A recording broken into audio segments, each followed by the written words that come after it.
நமச்சிவாய வாழ்க. கண்ணுங்களா, இன்னைக்கு 25 நிமிஷம் வகுப்பு தாமதம். என்னுடைய குருநாதரை பார்க்க காலங்கி கஞ்சமலைக்கு சென்றேன். அப்புறம் நேற்று அந்த பாண்டிய மன்னன் ஒரு பாம்பெல்லாம் வந்துச்சு இல்லையா, பெரிய பாம்பு, ஒரு அசுரன் பாம்பா மாறி வந்து மதுரையில் இருக்கிறவங்க எல்லாம் என்ன பண்ணுறாங்க, பயந்து நடுங்கிறாங்க. எல்லா மக்கள்லாம் போய் அரசன்கிட்ட முறையிடுறாங்க, அரசே இப்படி ஒரு கொடிய நாகம் வந்திருக்கு, அது பார்த்தா பெரிய அப்படி இருக்கு, நம்ம அது மாதிரி நாகத்தை பார்த்ததே இல்லை, என்ன எங்களை காப்பாத்துங்கிறாங்க. அப்போ சொக்கநாதர்கிட்ட போய் நின்று நம்முடைய குலோத்துங்க பாண்டியன் வேண்டுகிறார். தியானம் செய்யும் பொழுது அவருக்கு தெரிகிறது, முத யானையை அனுப்புனாங்கல்ல, பெரிய யானை அனுப்பி மதுரையை நாசம் பண்ண சொல்லி அனுப்பி, அந்த சமணர்கள் தான் இந்த நாகத்தையும் அனுப்பிச்சிருக்கணும் அப்படின்னு உணர்ந்து கோயிலில் போய் சோமசுந்தர பெருமானம் சொக்கரிடம் வேண்டுகிறார். சாமி, அன்று யானையை அடக்கியது போல் இன்று எங்களை வீழ்த்த வந்திருக்கும் இந்த நாகத்தையும் தாங்கள் அழிக்க வேண்டும் என்று வேண்டுகிறார். அதற்கு பிறகு பாண்டிய மன்னன் சிறுமானுடைய அனுமதி பெற்று மதுரையின் மேற்கு வாசலுக்கு வரார். அங்கே அந்த நாகத்தை பார்க்கிறார். பாம்பாகிய அசுரன் என்ன பண்ணுறான், பல்ல அமுக்கி 8 திசையும் நடுங்கு மரம் சேரும்.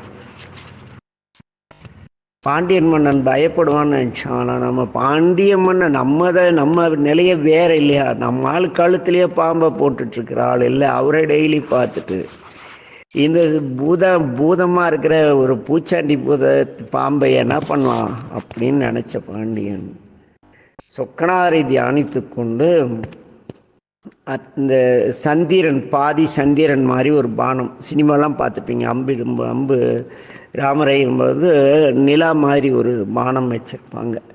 அந்த அர்த்தச்சந்திர பானத்தை, அம்பை ஏவுகிறார் அந்த பாம்பை நோக்கி. அது என்ன பண்ணிடுச்சு, அந்த பாம்பு தலையை வெட்டிடுச்சு. ஆனால் அந்த அசுரன் பாம்பு இறக்குறப்ப கொடிய விஷத்தை என்ன பண்ணிட்டாரு, காவிரி தண்ணீர் மாதிரி பெருக்கெடுத்து வர வச்சிட்டான். அந்த நச்சாகி இருள், அந்த நச்சு எப்படி இருந்தது, கட்டங்கரேன்னு இருளாகி மதுரை நகரெல்லாம் விஷம் பரவிடுச்சு.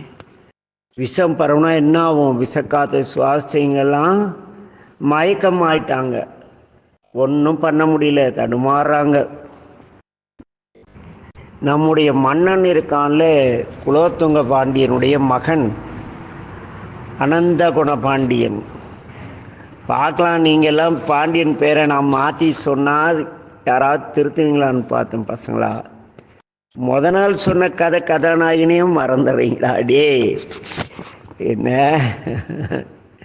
இனிமேலாவது ஒழுங்காக புரிஞ்சிங்க. அவள் ஜாடை காட்டுறா, அந்த அங்கே கண்ணி புதுசாக வந்திருக்கால வகுப்புக்கு, அவ என்ன ஜாடை காட்டுறா, அனந்தங்கிறா. ஆக இந்த அனந்த குணபாண்டியன் என்ன பண்ணுறாரா, குலோத்துங்க பாண்டியன் மகன் அனந்த குணபாண்டியன், அவரு என்ன பண்ணுறாரு, அந்த விஷக்காத்து தாங்க முடியாமல் அப்படியே தடுமாறார். இப்படி தளர்ந்து விழும் பொழுது அப்படி ரொம்ப களைச்சி போயிருக்குள்ள அவர் என்ன பண்ணார், வழக்கம் போல எல்லா பாண்டிய மன்னர்களும் நினைப்பது போல அவங்க முப்பாட்டனார் நம் சோமசுந்தர பெருமானை வேண்டுகிறார். அந்த சமயத்தில் சிவன் என்ன பண்ணார், நம்ம சொக்கர் தன்னுடைய சடையில் ஒரு பிறை நிலா வச்சிருப்பார்ல சாமி, அந்த நிலாவிலேருந்து ஒரு அமுதத்தை எடுத்து பூமியில் வீசுறார். அந்த துளி என்ன பண்ணது, அந்த நகரம் முழுவதும் பரவி அந்த ஆலகால விஷத்தை தீர்த்துருச்சு. அதற்கு பிறகு எல்லோரும் சந்தோஷமாக வாழ்கிறாங்கன்னு வச்சுக்குவே. நம்ம கெட்டது நீங்கன்னா துன்பம் நீங்கிட்டா இன்பம் தானே, இப்படி இருக்காங்க. சரி, இந்த பாம்பு எங்கே இருக்கு மதுரையில்? இந்த பாம்பு இன்றைக்கும் மதுரையில் இருக்குடா கண்ணு. அது பெரிய மலை மாதிரி வந்த பாம்பு இல்லையா? அது யாரோ தூக்கி போட முடியாதுல்ல. அதனால் அந்த பாம்பு எங்கே இருக்குது? மதுரைக்கு மேற்கால நாகமலை அப்படிங்கிற பேரில் இருக்குது. எங்கே? மதுரைக்கு பக்கத்தில் நாகமலை இருக்குது. அந்த மலை 2 துண்டாக இருக்குது. தூரத்துலேருந்து பார்த்தீங்களா பாம்பு தலையும் வாழும் மாதிரி இருக்கும். இதில் நம்ம நாகமலை புதுக்கோட்டையிலேருந்து மேற்க சென்று பார்த்தா முன்னால் பெருசாக தலை மாதிரி இருக்கும். புதுக்கோட்டைக்கு போயிட்டு நீங்கள் பார்த்தீங்களா? அதே விக்கிரமங்கலம் தாண்டி வந்தீங்களா அணைப்பட்டி வரை வால் மாதிரி சுருங்கி சின்னதாக இருக்கும். மதுரை மேல்கால் சாலையில் சென்றால் கீழமாத்தூர் தாண்டி போனால் நாகதீர்த்தம்னு ஒரு கோயிலும் இருக்கிறது. ஆக இந்த சம்பவத்தில் இடம்பெற்ற பாம்பு இன்றும் நம் மதுரைக்கு அருகில் இருக்கிறது. அந்த மலைக்கு பேர் நாகமலை. அவ்வளோ பெரிய பாம்பு வந்திருந்தால் எவ்வளோ பயப்பட்டிருப்பாங்கல்ல. இப்படி இருக்கக்குள்ள இந்த அனந்த குணபாண்டியன் பாம்பை துண்டாக்கிட்டாரா. அப்போ இந்த சமணர்கள் என்ன பண்ணுறாங்க, எல்லாம் ஒரு இடத்துல போய் கூட்டி ஒரு மீட்டிங் போடுறாங்க.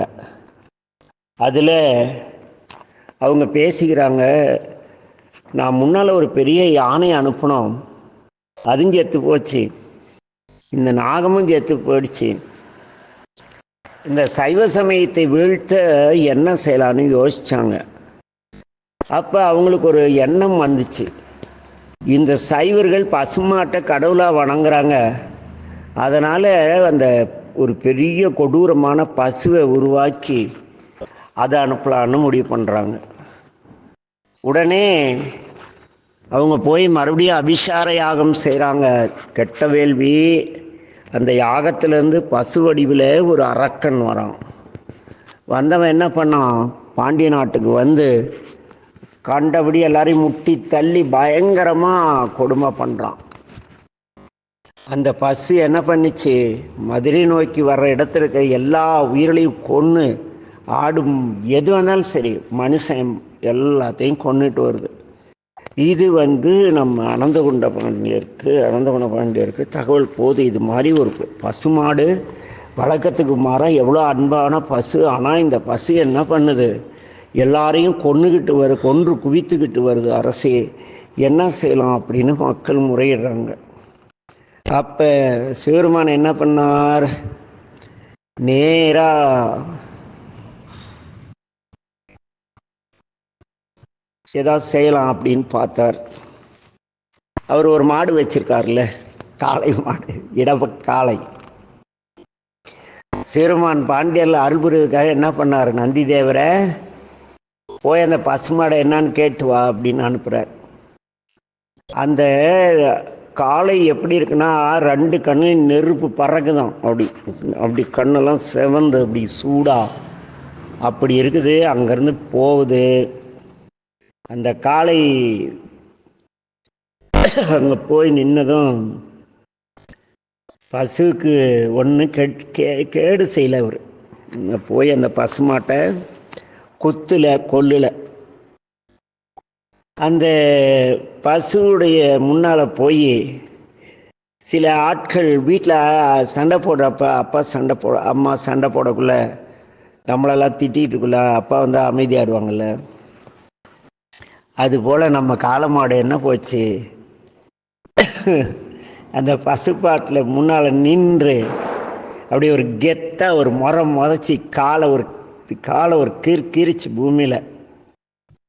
அந்த பசுமாட்டு அழக, நம்முடைய காளையின் அழகில் மயங்கிய பசு அந்த பசுமாட்டை குத்தி கொன்னுடுச்சு. அந்த பசு என்னாச்சு, விழுந்த இடத்துல மலை வடிவா நின்றுச்சு. அந்த மலை எங்க இருக்குன்னு மதுரைக்கார பிள்ளைகள் எல்லாருக்கும் தெரியும். என்ன மலை? பசுமலைன்னு பேர். அது இந்த காளை மாடு உலகத்தாருக்கு சான்றாக தன் உடலை அங்கேயே இடமமலையாக மாற்றிடுச்சு. அங்கிருந்து நேரா சாமிகிட்ட வந்துருச்சு. ராமன் இலங்கைக்கு செல்றப்ப, ராமபிரான் இருக்கார் இல்லையா, அவர் இலங்கைக்கு செல்றப்ப இந்த லக்ஷ்மணன், அனுமன், சுக்ரீவனோடு சேர்ந்து இந்த இடமமலையில் தான் தங்கி அகத்திய முனிவரால் மதுரையின் பெருமையை அறிந்து நம்ம சொக்கநாதரை வந்து வழிபட்டார்கள். வழிபட்டு தான் போய் ராவண கூட சண்டை போடுறாங்க. இப்படி ஒரு அற்புதமான ஆளு நம்ம கடவுள். ஆளுன்னா யாரு? ஏன் ஆளுன்னு சொல்றேன்னு நினைக்கிறீங்களா? இங்கு நம் இல்லங்கள் தோறும் எழுந்து அருளி செங்கமல பொற்பாதம் தந்தருளும் சேவகன் பார் மாணிக்க வாசகர். சேவகன்னா ஆள் தானே. ஆக இந்த இறைவனை வேண்டினால் எந்த இடையூறும் நமக்கு வராது. இன்னைக்கு இருக்கிற பசுமலை, நம்ம ஊர்கிட்ட இருக்கிற பசுமலை பசுவை வதைத்த மலை. அழகர் மலை இருக்குல்லடா கண்ணுங்களா, அந்த அழகர் மலை தான் இடபமலை. ரிஷபம்ங்கிறது ஊர். சமயநல்லூர் மற்றும் வாடிப்பட்டி ரோட்டில் நகரி என்னும் ஊருக்கு பக்கத்தில் இந்த ரிஷபம் என்று ஒரு ஊர் இருக்கு. இந்த இடவமலையாகிய அழகர் மலையில் ராமபிரான் வந்து தங்கி சென்றார் என்பதால் தான் அங்கே கல்லழகர் இருப்பதை நாம் வழிபடுகிறோம். புரியுதா? இப்படி என்னென்ன அடியார்களை காப்பாற்ற சாமி இவ்வளோ செஞ்சிட்டார். இடையில் அனந்தகுண்ட பாண்டியனுக்கு வயசாயிடுச்சு.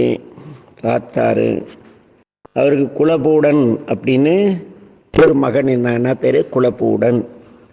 அந்த குலபூட பாண்டியனுக்கு பட்டம் கட்டி ராஜா ஆக்கிட்டு நம்ம அனந்தகுண்ட பாண்டியன் நேராக எங்கே போயிட்டார்? தலைவர்கிட்ட போயிட்டார், சிவலோகம் போயிட்டார். அந்த குலபூஷணனும் என்ன பண்ண, மிக சிறப்பாக ஆட்சி செய்து வரார். அவனுக்கு சுந்தர சாமந்தன் என்னும் படைத்தளபதி ஒருத்தர் இருந்தான். என்ன பேரு? சுந்தர சாமந்தன் என்னும் சேனாதிபதி ஒருத்தர் இருக்கார், படைத்தலைவர். அவன் என்ன செய்வான்னா, சிவனடியாரையே சிவன் கருதி அவர்களை வழிபட்டு அவர்களுக்கு உதவி பெரிய ஒரு வாழ்க்கை வாழ்ந்து வரார். அந்த சமயத்தில் சேதிராயன் என்னும் ஒரு வேடவர் தலைவர் என்ன பண்ணுறாரு, பாண்டியன் மேலே படையெடுத்து வரார். பெரும் படையோடு வரார். இதை உணர்ந்த நம்ம பாண்டிய மன்னன் என்ன பண்ணுறார், பெரிய படை திரட்டுங்க, நம்ம போய் இந்த வேடூர்களை வெல்லணும் அப்படின்னு தன்னுடைய சேனாதிபதி சாமதத்தனிடம் கட்டளையிடுகிறார். அது மட்டுமல்லாமல் கஜானா இருக்கு இல்லையா, பொன் அறை, பவுனெல்லாம் வச்சு திறந்து அதுலேருந்து பெரும் செல்வத்தை எடுத்து நீ போய் படைக்கு வீரர்களை திரட்டி வா அப்படின்னு சொல்லி சுந்தர சமந்தனிடம் அந்த பணத்தை முழுசும் கொடுத்து அனுப்புகிறார். ஆனால் நம்மால் படை திரட்டாமல் என்ன பண்ணுறாரு, சுந்தர சாமந்தன் அந்த செல்வத்தை எல்லாம் சிவனடியார்களுக்கும் திருக்கோயில்கள் கட்டவும் திருக்கோபுரம் கட்டவும் 1000 கால் மண்டபம் அமைக்கிறதுக்கெல்லாம் செலவு பண்ணிட்டான். ஆனால் அரசன்கிட்ட வந்து அரசியே படை அங்கே அவ்வளோ இருக்கு இங்கே எவ்வளோ இருக்குன்னு பாவனை பண்ணிகிட்டு இருக்கான். பல நாள் ஆச்சு. ஓலை எந்தெந்த ஊரில் படை திரட்ட சொல்லி ஓலை வாங்கிட்டு வந்ததா நம்முடைய சுந்தர சாமந்தன் சொன்னானோ அங்கேருந்து ஒருத்தர் கூட வரல. இவர் தான் எல்லாம் தர்மம் பண்ணிட்டார், எல்லா காசையும். எதிரி வேற படையெடுத்து பக்கத்தில் வந்துட்டுருக்கான். அரசன் பார்த்தாரு, சுந்தர சாமந்தனை அழைத்து நாளை சூரியன் உதயம் ஆகிறதுக்குள்ள படை வரலன்னா சரிப்படாதுன்ட்டான். எங்கப்பா இருந்து படம் வரும்? திக்கி திணறிக்கிட்டு இருக்காரு சுந்தர சாமந்தர். அவர் நேராக போய் சோமசுந்தர பெருமானிடம் போய், சாமி, இப்படி நான் வந்து படை திரட்ட கொடுத்த காசில் அடியார்களுக்கு எல்லாருக்கும் பணம் கொடுத்துட்டேன். அதனால் அரசன் கேட்ட சேனையை என்னால் உருவாக்க முடியல, நீங்கள் தான் காப்பாற்றணும். போய் சொக்கருக்கால தபால்னு விழுந்துட்டான் கண்ணு. அப்புறம் என்ன நடந்தது நீங்கள் தான் சொல்லணும். என்ன நடந்திருக்கும்? நம்மளால் என்ன பண்ணியிருப்பார்? ஏதோ செய்தார், அதை நாளை பார்க்கலான்னு சொன்னீங்களா, ஏமாந்துறீங்க. இப்போவே சொல்லிடுறேன். என்ன மறுநாள் காலையில் சிவபெருமான என்ன பண்ணுறான்? அவனும் போய் சொல்லிட்டான் ராஜா கிட்ட, சரிங்க ராஜா படை வந்துருன்னு. நம்முடைய சாமி என்ன பண்ண, மறுநாள் காலையில் தன்னுடைய சிவகணங்களையெல்லாம் படை வீரர்களாக்கி பெரும்படையோடு தம் இடமன்னருக்கு இல்லையா நந்தி, அதை குதிரையாக்கி அதன் மேல் ஏறி சேவகராய் செல்கிறார். குதிரை சேவகன் ஆகிய கொள்கையும்பாங்க. குதிரை மேலே ஏறிட்டு நம்ம சொக்கநாதர் என்ன பண்ணுறாரு, அப்படியே கெத்தாக போய் நிற்கிறார். எங்கே? பாண்டியன் மன்னன் கிட்ட. சுந்தர சாமந்தன் என்ன பண்ணான்?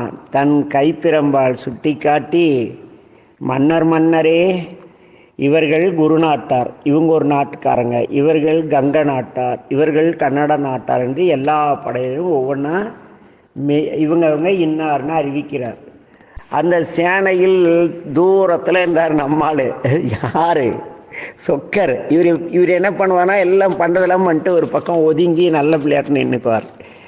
அப்போ அரசன் கேட்குறான், இந்த சேனையில் இந்த குதிரை சேவரை பார்க்குறார்.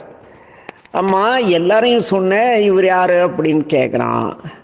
அப்போ சேனாதிபதி என்ன சொல்கிறாருன்னா, நம்ம சுந்தர சாமந்தன் இந்த சேனை வெள்ளத்தில் இவரை யார் அறிவது அப்படிங்கிறான். இவ்வளோ கூட்டத்தில் அவர் யாருன்னு எனக்கு எப்படிங்க அரசே தெரியுங்கிறான். பாண்டியன் அந்த தனியாக நின்றுட்டு இருந்த அந்த சேவகரை பார்க்குறாரு. அன்பனே இங்கே வா. யாரு? வீரனே இங்கே வா அப்படிங்கிறாரு. யாரே? பாண்டியன். யாரே? சொக்கநாதரை அருகில் கூப்பிட்டு, சரியான பர்சனாலிட்டி இல்லையா நம்மால், கெத்து இல்லை, அவரை கூப்பிட்டு அவருக்கு ரத்தன நகைகள் பட்டாடைகள்லாம் கொடுக்குறான். ஒற்றை சேரம் அந்த சிவருமான என்ன பண்ணார், தன் அன்பன் இருக்கான்ல சுந்தர சாமந்தன், அவர் பொருட்டு அந்த துணியெல்லாம் வாங்கி இவர் போட்டுக்கிட்டு அதை தம் கூட வந்த மற்ற வீரர்களுக்கும் கொடுக்குறார். அதற்கு பிறகு தன்னுடைய குதிரையை நடத்தி அந்த சண்டை போர்க்களத்துக்குள்ளே சென்றுட்டார். அந்த சமயம் என்ன ஆயிடுச்சுன்னா, பாண்டிய மன்னன்கிட்ட ஒரு ஒற்றன் ஒடியாரான். அரசே இங்கே வாங்க வாங்க, ஒரு அதிசயம் நிகழ்ந்ததுங்கிறான். என்னான்னு கேட்டால், அந்த சேதிராயன் வேட்டைக்கு போனப்போ புலி அவனை அடித்து கொன்னுடுச்சு, அவன் படை கொண்டு வரமாட்டான் அப்படின்னு தெரிவிக்கிறாங்க. பாண்டியனுக்கு ரொம்ப மனமகிழ்ந்து சுந்தரசாமி பல பரிசு நிலம் எல்லாம் கொடுக்குறான், கண் கொடுத்து பாராட்டுறார். அதுக்கு பிறகு சுந்தரசாமந்தனை நோக்கி வந்த சேனைகளை அவரவர் ஊருக்கு போகுமாறு அனுப்பிவிடு அப்படிங்கிறார். சரிங்க சாமின்ட்டு நம்ம சுந்தர சாமந்தன் பார்க்கும் பொழுது சிறுமான் கணங்களோடு அங்கிருந்தபடி திடீர்னு மறைஞ்சு போயிட்டார். அவ்வளோதான். பாண்டியனுக்கு எப்படி இருக்கும், ஐயோ என்னமோ நடந்திருக்குன்ட்டு அவன் சுந்தர சாமந்தனை பார்த்து என்ன நடந்ததுன்னா, அப்போ சுந்தர சாமந்தன் நடந்ததை சொல்கிறான். நான் போய் சாமிகிட்ட நேற்று முறையிட்டேன், அதனால் சோக்கநாதரே சோமசுந்தரரே எனக்காக வீரராக வந்தார் அப்படின்னு கத்திரி அழுகுறான். அதுக்கு பிறகு அப்படியே அந்த அரசனும் தளபதியும் பெருமானிடத்து அன்பு காட்டி பல ஆண்டுகள் வாழ்கிறார்கள். புரியுதா? இங்கு என்னன்னா இறை அன்பு.